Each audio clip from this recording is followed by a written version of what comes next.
Otu Noshi Liboy Chai, Liboy Rachamin.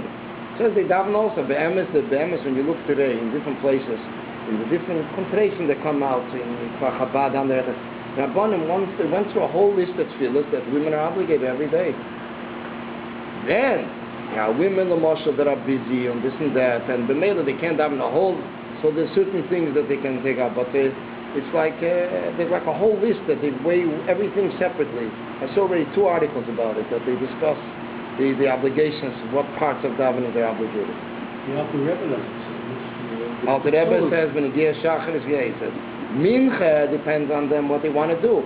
But it comes out that Shachar is you look at Hilchas Tefillah there, the Alter Rebbe does. First Chelik, Alter Rebbe discusses that the rest is up to them, but I think Mincha says it's up to them. I think Shachar comes out that's more compulsory. Ashenkin bebirchas keyanim sham shachasi beifim de mehirus is rizus. That it comes down in a quick way. The same way that the blessing is in the highest source till it's connected with his essence. So Mamela, this is also how it comes down to the lowest level. So what the Rebbe is stressing is 2 things. One, it's coming down without any interference. Secondly, it comes down to the lowest level.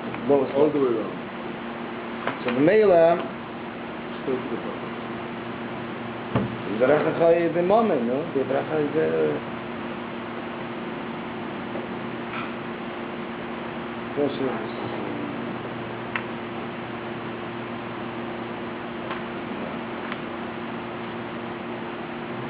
Okay, so now the Rebbe is going to discuss the 2 extremes. On one hand, it comes down very, very high, and without any limitation and without any interference. Together with that, it comes down till the lowest level.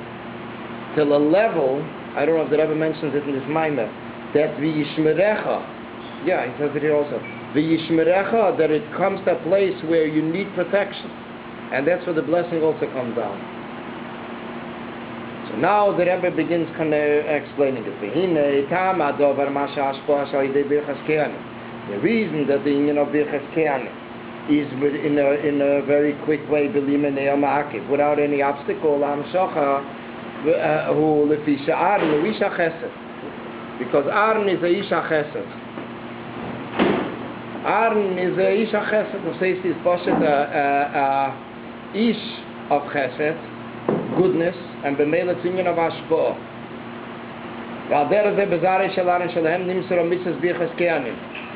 The same thing has been again to Zarei Shalam, the children of Aaron, that they also receive Birchas Kehanim, that they are obligated to Ben Shivim. And the Mela their union is also the union of Chesed. You said before that Kohanim are a little bit Kabdonim, but on the other hand, it's the union of Chesed. Chassidus speaks more about the union of Kohen as the union of Chesed. Speaking about the Gematria also, Kohen is the Gematria Chesed with the 3 aces. What's the types of the other words you use? Kabdonim means very particular, very sometimes articulate. You can get angry. They can get angry sometimes. How does that work? It says when you get to Kehanim to get a divorce, or it says to other Inyanim, it says that a Kehan is a different thing. By a Kehan they made a takona. It's called get kosher. That a Kehan sometimes, because of his anger, he might decide he's divorcing, and that's it, and then he will regret it, and he can't remarry. So that's why they made certain takonas, instituted certain takonas for our sages. Same thing is also Menegiyah to the union of Pidyon Aben. A child is a Yisrael that needs a Pidyon Aben. Yisrael is in the middle of the middle channel of the spheres of the attributes. A Kehan is on the right side. The Kehan wants to have the child, not wants to have the child. If the person doesn't pay for it, as we say by Pidyon Aben, the my boy is tvei. He said, what do you want better? The 5 shkolim or the child? The Mela, this means that the child is going to go over to the Rishus of the Kehan, and which means he's going to go over to the Kav HaYamin. The Shas, he makes the Pidyon Aben, the child remains in the Kav HaMtzoi, which is Yisrael. And this is called redeeming the child, not limiting him in Kav HaYamin, in the right Kav, which is the channel of certain attributes, or the left one, which is the stricter channel, but the middle channel, which is connected with the highest attributes. Kesef, Pnimis HaKesef. So therefore, this is the union of Pidyon Haben. Heard one said, Rabbi Chaim Rebbe tells me, it comes out from this Maimer. This is a Maimer of the Alter Rebbe, of the Pidyon Haben. The Alter Rebbe said it 202 years ago. He said it on the Pidyon Haben of his grandson, the Rabash, Baruch Sholem, in Chanukah, Tovkuf Samach Vov. And the Alter Rebbe said the Maimer is completely, the entire Maimer is two sides of a page. Starts on one side and ends on the next page. Comes out from the Maimer that the Alter Rebbe speaks about the Mile of a Yisrael more yet than the quality of a Kohen. Versteht sich, it's kids are in Israel speak about the Mile of Yisrael. So he says that through giving him the 5 shkolim, which is kesef, silver, kesef is the union of affection, so it removes the anger of the Kohen. And the Mela then it's Chercha Yisrael Ga'alta. The anger that he's losing something? Who? The anger that he's losing something?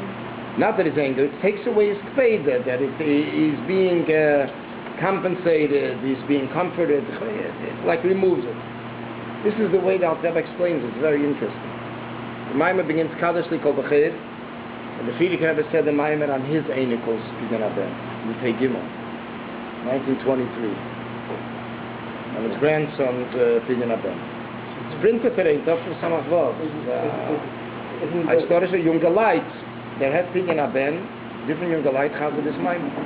Isn't that for Kedusha? It's not for Kaf? It depends. There is in Kedusha, and then there is also in anger.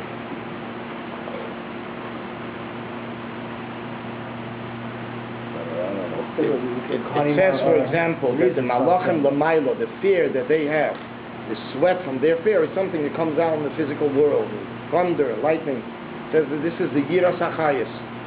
So this is what it is. This is an interesting word.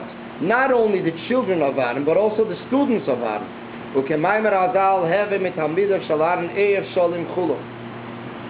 love Shalom Echulu, which means that also the ones that are receiving from Adam, although they are not Mamish Keyanim, which is interesting today in these generations with the DNA, with the genes, with everything, they found that Keyanim have separate, they can identify a Kohen with a certain gene that they identified it a few years ago. The whole thing about it then. But they have a certain lineage which they can identify a Kohen. It's interesting because we're speaking about Kohanim. Some Kohanim are Chazoke Kohanim. We assume they're Kohanim. I mean today, a Kohen Meyuchas is someone that really has a whole line of ancestors that you can trace back. I mean, there are people today, there's a kid in Crown Heights, someone that comes from Eli HaKohen. And there's also others. But then there is a union of Kehanim Kahane Chazoke. So Machzedek writes in his response to today, a Kohen, we assume is a Kohen, the most that we go with is Aliyah L'Teira certain Yonim. I mean, later there will be, in time of the Beis HaMikdash, it will be Truma, it will be other Yonim, Kehanim which are Meyucham, Yuchasim. So there were times by the Rebbe that when the Rebbe would, after the Kehanim did the Duchening, the Rebbe would give Yashikeach to the Kehanim. So it's interesting. Some Kehanim, the Rebbe said Yashikeach. Some said Yashikeach Kehan. And they were more flattered, feeling, that they're acknowledged. By the Rebbe, Kehanim is the mitzvah, the respect that the Rebbe had for Kehanim, to ask Kehan to do something for him, according to Halacha, the Rabbeinu Tam writes, and the Alter Rebbe brings it in Shulchan Aruch, in the chapter 128 in the Chaim, that a person has to ask Mechila if he used the Kehan. What about Halacha? A person thinks he's a Kohen and he gets married and